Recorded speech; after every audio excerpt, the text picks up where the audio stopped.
Alhamdulillahirrabbilalamin. Kembali lagi di Islami Twinda, Jamaah Islami Twinda yang dirahmati Allah. Masih membahas tentang tema nagih utang apa ngajak ribut. Nah ini dia nih ya. Tadi sudah dibahas oleh guru-guru kita bagaimana caranya beradab ya. Adab dalam berhutang ataupun memberi hutang, begitupun dalam menagih. Nah sekarang kita lanjut lagi pertanyaannya nih ya. Ketika kasusnya yang ditagih terus-terusan beralasan untuk atau ngeles, orang bilang zaman sekarang ini tarsok-tarsok ya. Boleh nggak nih kita meminta pihak ketiga untuk bantuan? Nah Ustadz Syam, apakah ini berbahaya atau malah jadi mengumbar aib seseorang? Mohon izin penjelasannya nih Ustadz Syam. Baik, tabi guruku Habib Nabi Ustadz Maulana Mas Fadli serta guru-guru kami yang dimuliakan Allah Subhanahu wa taala. Maka jikalau seseorang menagih hutang daripada orang yang berhutang, namun ternyata orang yang ditagih tadi enggan untuk membayarnya, benar-benar enggan untuk membayarnya, dia sadar bahwa dia punya hutang.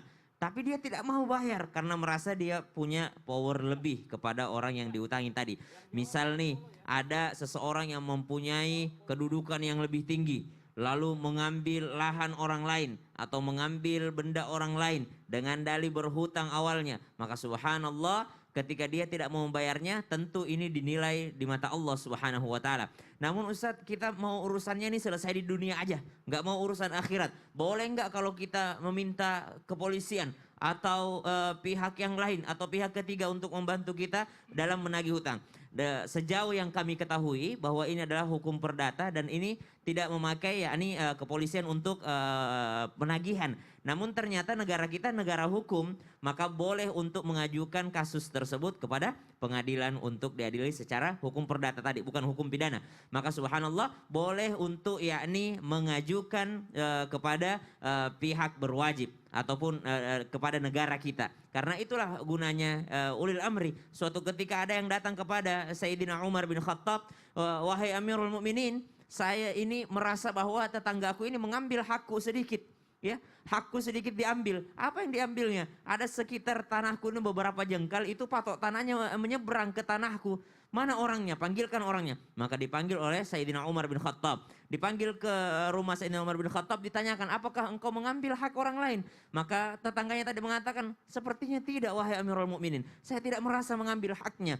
Maka diukurlah kembali tanah tersebut. Ketika diukur ternyata betul bergeser sedikit patok tanahnya. Maka dikatakan, pindahkan kembali patok tanah tersebut. Ketika ingin dipindahkan, maka orang tadi mengatakan, dia minta pembantunya untuk memindahkannya. Tolong pindahin patok tanah tadi. Maka kata Sayyidina Umar bin Khattab, jangan orang lain yang memindahkannya, kamu sendiri. Kata orang ini, elah cuma sejengkal doang. Apa kata Sayyidina Umar bin Khattab? Sejengkal yang kelihatan tapi 7 lapis ke bawah, 7 tingkat ke atas. Nanti itu akan dikalungkan di hari kiamat kalau kau ambil haknya orang lain. Nah seorang Amirul Mukminin, seorang pimpinan tertinggi pada saat itu turun tangan atas hal seperti ini. Maka boleh saja seseorang meminta daripada pihak ketiga. Bukan membuka aib ya, tapi memberikan yakni persaksian bahwasanya memang saya sedang dizalimi. Ada kalanya kita harus membuka. Misal orang berada di pengadilan, dia harus membuka daripada kelakuan yang dia dapati. Misal terjadi KDRT, kalau ditanya sama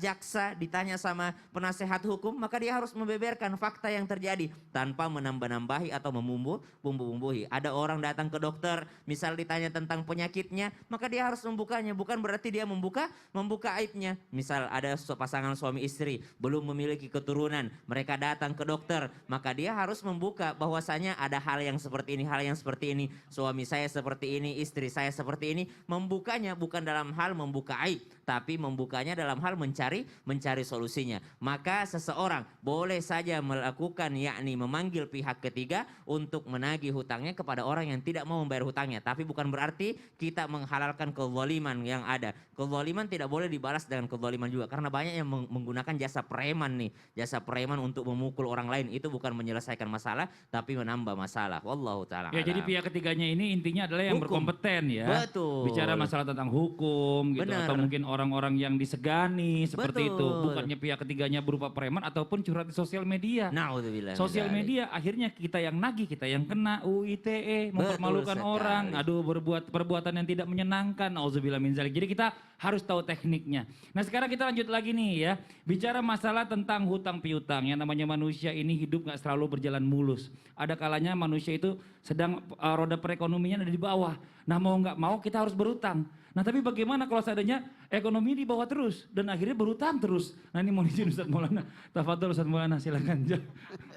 Ya, ini kan kita ngomong kenyataan hidup Ustaz Maulana. Oh, jadi ada masalah? Ya pernah pasti semua orang mengalami lah.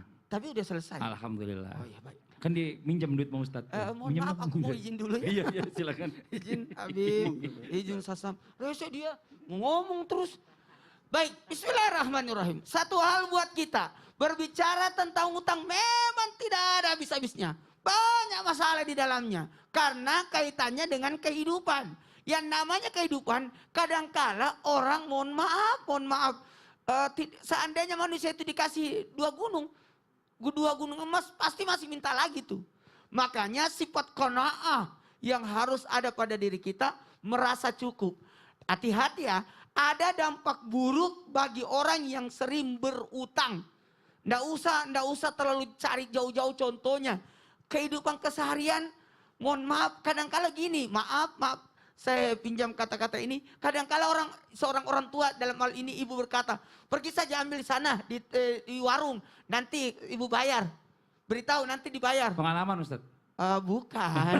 Kirain pengalaman. Pengalaman punya warung. Itu keseharian. Ya kan seperti itu.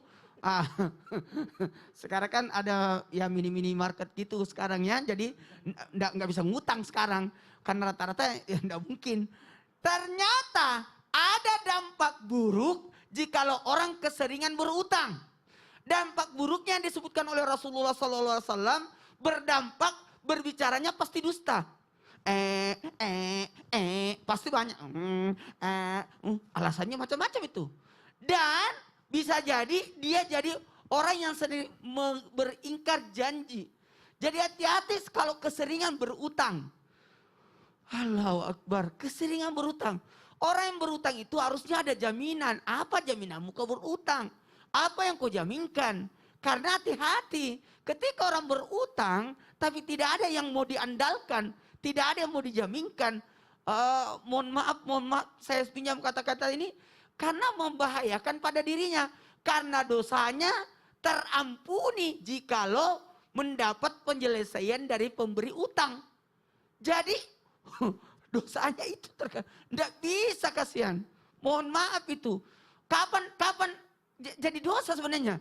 Ketika ada orang punya uang lantas tidak mau bayar, itu kan dianggap pencuri. Karena memang tidak ada niatnya untuk membayar utang. Lalu mohon maaf, menjadi bentuk kezaliman kalau menunda.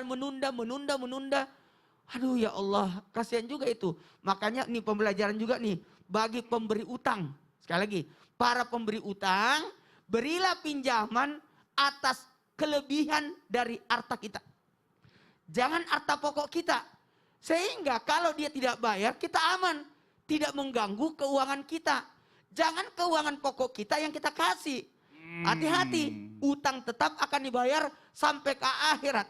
Dan dinar dan dirham tidak berguna di sana. Apalagi rupiah, tidak berguna. Apanya yang berguna? Pahalanya yang dibayarkan. Ustaz Maulana terima kasih atas sharingnya dari pengalaman. Terima kasih banyak. Ya Allah, kita lanjut lagi nih buat jamaah Islamitin yang ada di rumah. Saya kan mengungkapkan ini berdasarkan pengalaman Mas Fadli. Oh saja, jangan suka begitu. Ini sekarang kita lanjut lagi nih ya. Ini buat jamaah pernah nggak ngalamin situasi di mana jamaah sendiri di rumah ini bingung. Sebenarnya jamaah punya uang sih, tapi ada yang mau minjem, jamaah mikir-mikir, kasih nggak ya? Akhirnya nggak dikasih. Kenapa nggak dikasih? Dengan alasan, ntar kalau saya utangin, akhirnya silaturahimnya jadi rusak. Karena setelah itu ditagih susah, ya kan? Akhirnya jadi ribut. Nah ini bagaimana, Bib? Tidak memberikan hutang untuk menjaga silaturahim biar nggak terputus. Mohon izin penjelasannya, Bib. Tafadhol, Bib. Baik, izin Ustaz Maulana, Ustaz Syam.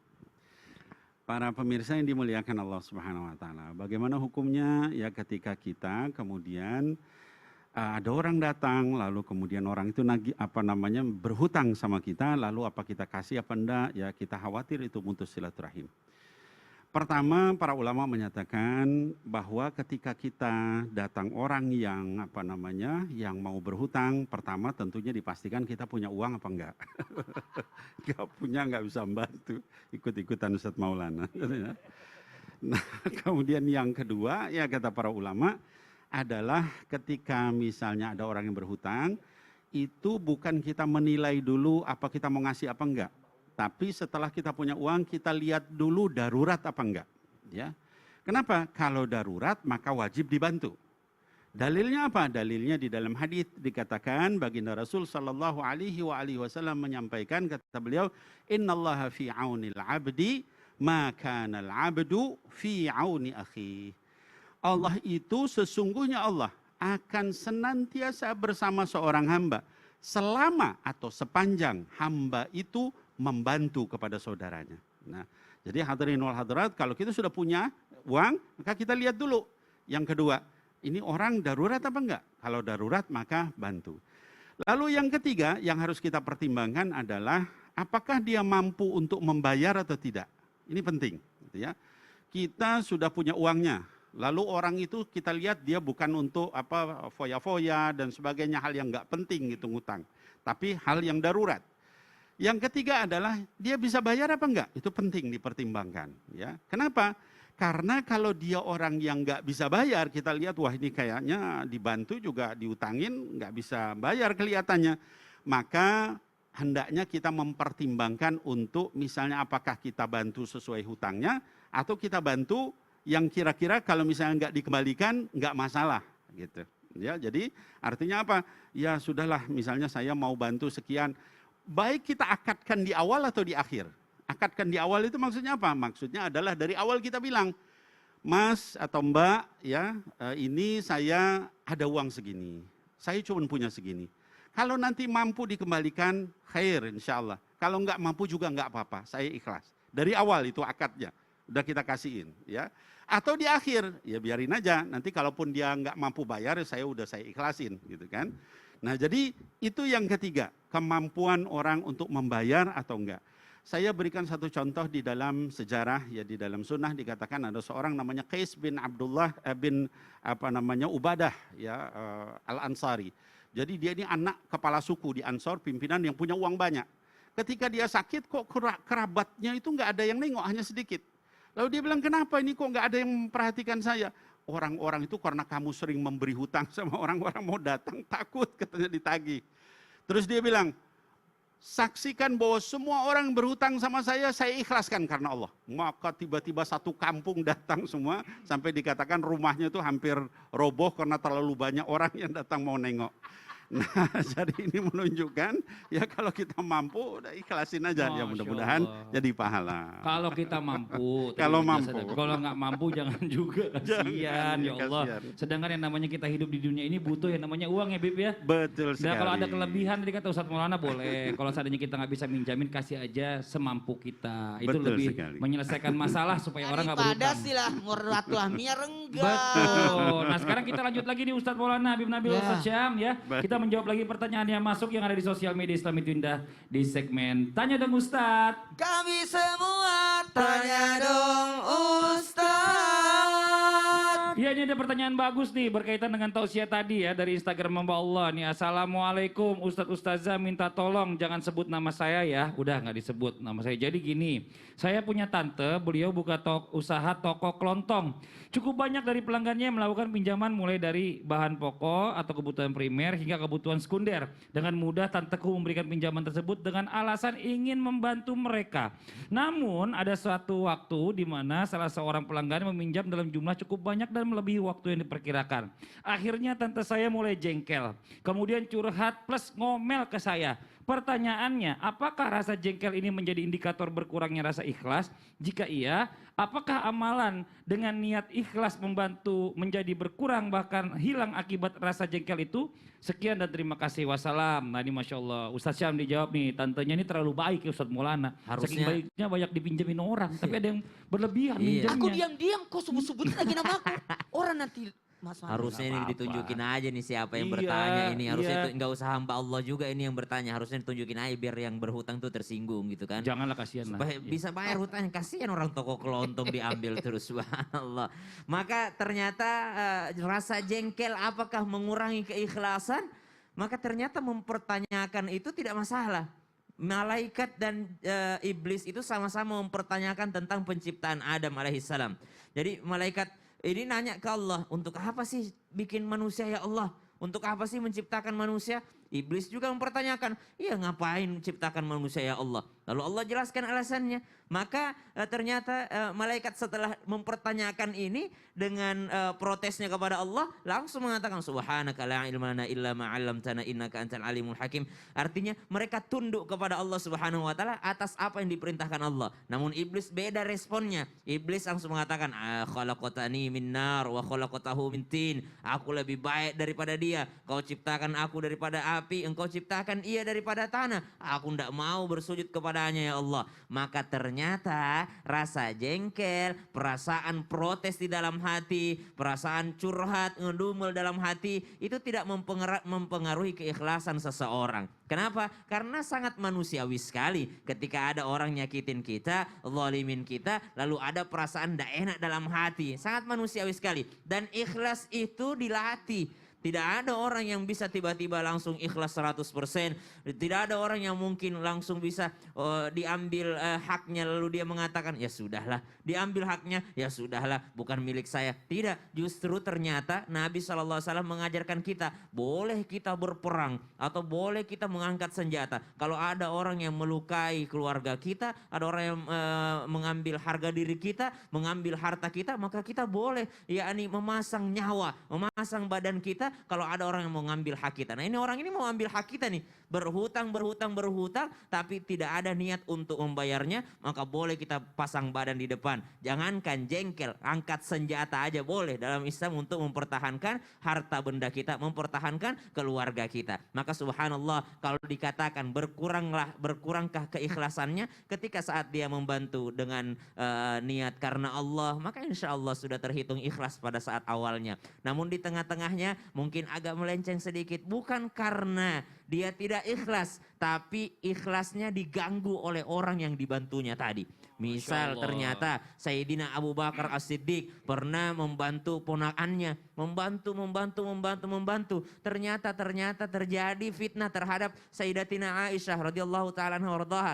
Pada saat terjadi fitnah, Abu Bakar mengatakan, udahlah saya nggak mau bantu lagi. Masa dia jadi penyebar fitnah juga, tapi ternyata ditegur sama Allah Subhanahu wa taala. Jadi rasa jengkel itu biasa, manusiawi banget. Manusiawi banget, tapi kadang-kadang hal yang orang kayak gitu tuh jadi merusak rezeki yang lainnya. Harusnya tadinya orang itu bisa minjemin utang yang lain, gara-gara dia terputus semuanya pinjaman utang orang lain ke dia itu. Semangat banget hari ini bahas utang. Ada lah itu permasalahan. Ustadz juga ada kan pasti kan? Ya, Masya Allah ya makin seru banget pembahasan hari ini buat jemaah Islami Tunda yang ada di rumah nih ya. Jangan kemana-mana setelah ini saya akan mengumumkan siapakah yang berhak mendapatkan rezeki sedekah subuh hari ini. Jadi jangan pindah channel, tetap di Islami Tunda. Jamaah, oh jamaah, alhamdulillah. Jadi ungkapkanlah siapa-siapa aja. Subhanallah.